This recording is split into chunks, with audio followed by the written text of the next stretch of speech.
ज्ञानेश्वरी पठन अध्याय पहिला. ओव्या 186 ते 200, श्लोक 28 ते 30. जीवा उत्तम कुळीची होती आणि गुणलावण्य आथी, तिया आणि कथे न साहती सुतेजपणे. नविये आवडीचे निभरे, का मुख निज वनिता विसरे. मग पाढे विना अनुसरे, भ्रमला जैसा. ती तपोबळे वृद्धी, पातलिया भ्रमे बुद्धी. मग तया विरक्तता सिद्धी, आठवेना. तैसे अर्जुना तेथ जाहले, असते पुरुषत्व गेले. जे अंतःकरण दिधले, कारुण्यासी. देखा मंत्रज्ञ बरळू जाय, मग तेथ का जैसा संचारू होय.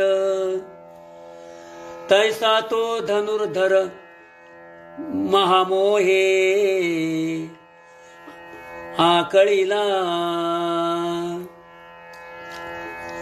म्हणून असता धीरू गेला, हृदयात राव आला. जैसा चंद्र कळी शिवतला, सोमकांतू. तया परिपार्थू, अतिस्नेही मोहितो. मग सखेद असे बोलतो, श्री अच्युतेसी. अर्जुन वाच. दृष्ट्वे मम स्वजनं कृष्णं, युच्छं समुपस्थितां. सीदन्ति मम गात्राणि, मुखं च परिशुष्यते. वेपतुश्च शरीरे मे, रोमहर्षश्च जायते. गाण्डीवं संसृते हस्तात्, त्वक्चैव परिदह्यते. न च शक्नो व्यवस्थातुं, भ्रमतीव च मे मना. तो म्हणे अवधारी देवा, म्या पाहिला हा मेळावा.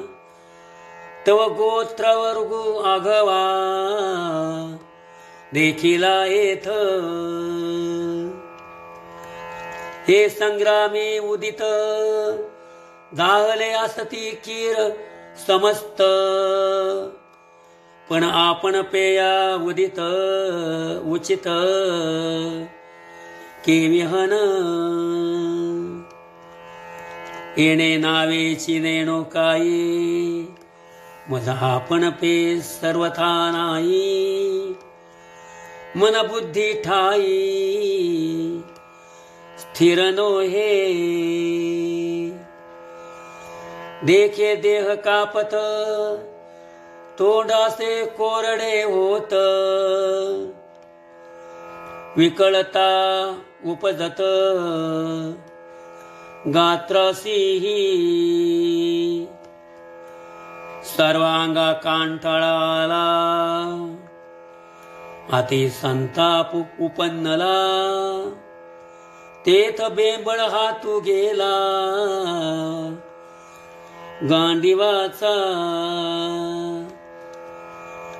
तेन धरतची निष्ठले, परिनेण्याची हातोनी पडले. ऐसे हृदय असे व्यापिले, मोहे थे. जे वज्रापासून कठीण दुर्धर अतिदारुण तयाहून असाधारण हे स्नेय नवल जेने संग्रामी अरुजिंतीला निवांत कवचांचा ठाव फेडिला तो अर्जुना मोहे कवळीला क्षणा माझी. रामकृष्ण हरी.